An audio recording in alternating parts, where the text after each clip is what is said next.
Welcome to my YouTube channel अनि जय मस्ती। आज चाहिँ मैले मिनी ब्लग लिएर आएको छु होइन। आज म कहाँ जाँदैछु भने म बारीमा जाँदैछु। दिदीले मकै रोप्दै हुनुहुन्छ खनेर अहिले। अनि हाम्रो सागबारीहरू लसुन धनिया टमाटर पियाजहरू हेर्नु होला। अनि केराउ पनि छ। यो चाहिँ प्रायः जसो पहाडमा हुन्छ यो केराउ चाहिँ। तपाईहरुले अस्तिको मेरो भिडियोमा पनि मैले देखाएको थिएँ। सबै त्यतिखेर चाहिँ सागहरू थियो। अहिले चाहिँ चाइनिज साग पनि थोरै छ तर सबै किराले खाइसक्यो। यो पनि यो गुजुमुजे साग पनि छिपिको सक्यो। अब म चाहिँ होइन टमाटर टिप्दै छु हेर्नु होला। हाम्रो हेर्नु धनिया पनि यत्रो भइसक्यो। यत्रो छिपेर कसले खाने सबैको घरमा धनिया छ। हाम्रोमा यहाँ खेर गइरहेछ फुलेर। त्यसको फुल चाहिँ साह्रो राम्रो छ। यहाँबाट पनि छिपेर साथीहरू। अब म चाहिँ टमाटर टिप्छु।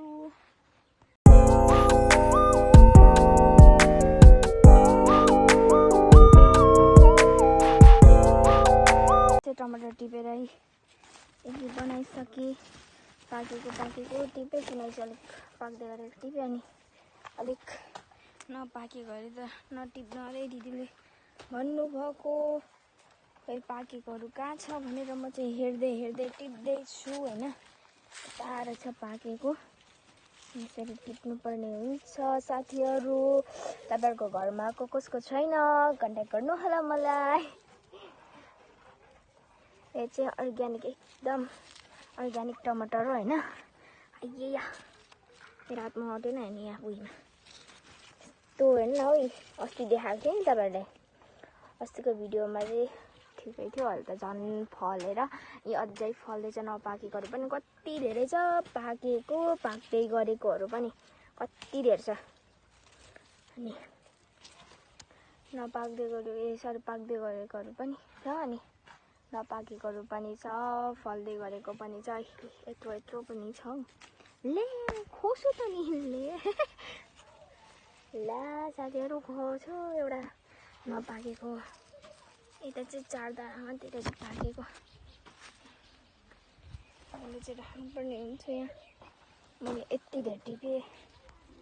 तल भाउजूहरूलाई अनि यता तल घरको आन्टीहरूलाई दिनुहुने रे दिदीले।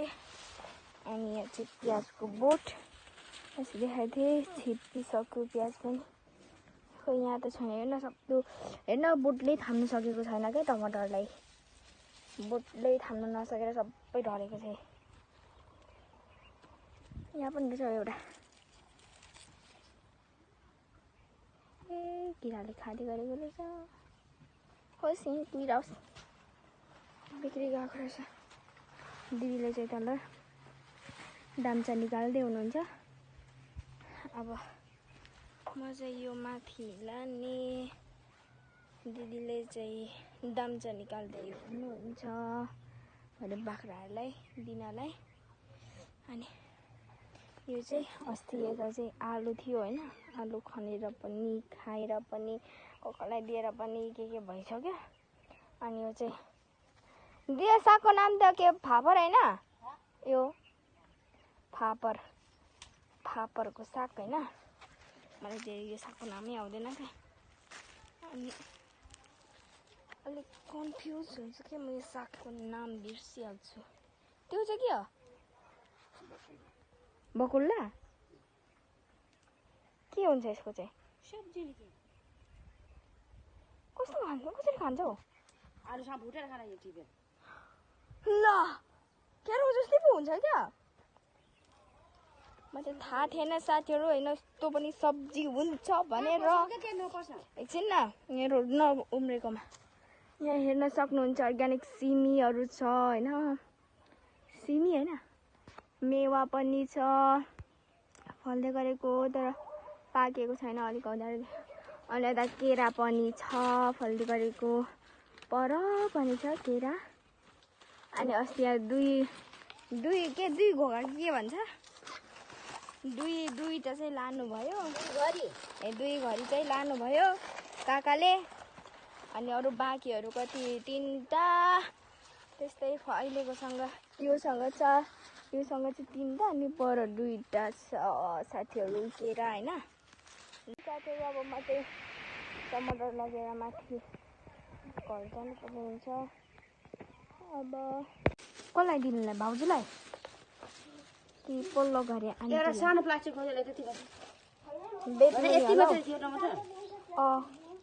अरू पाक्दै गरेको पनि धेरै यस्तो खालको तपाईँलाई नटिप भन्नुभयो पाकेकोमा त टिप भन्नुभयो अनि त्यति नै टिपेँ आजको मौसम चाहिँ होइन घाम सँगसँगै शीतल छ हावा सरर चलिरहेछ साथीहरू हो होइन आज चाहिँ मौसम एकदम दामी बेस्ट छ आजको मौसम चाहिँ होइन तर अब गर्मी स्टार्ट हुँदैछ गर्मी पनि हुँदैछ तर अब झन् गर्मी हुने समयहरू पनि आउँदैछ छिट्टै साथीहरू अब यही हो साथीहरू पोको चाहिँ यहाँ त छ पोको आमा हेर ठाड पारे के खागरले त्यहाँ यो चाहिँ माथिल्लो घर दिदीहरूको फेरि दिदीहरूको कुकुर हो अनि दिदीले चाहिँ मैले टमाटर टिपेको पुगेन अरे कि अनि टिप्दै हुन्छ यहाँ टिपेर कहाँ जानुभएको हेलो भन्छु हेलो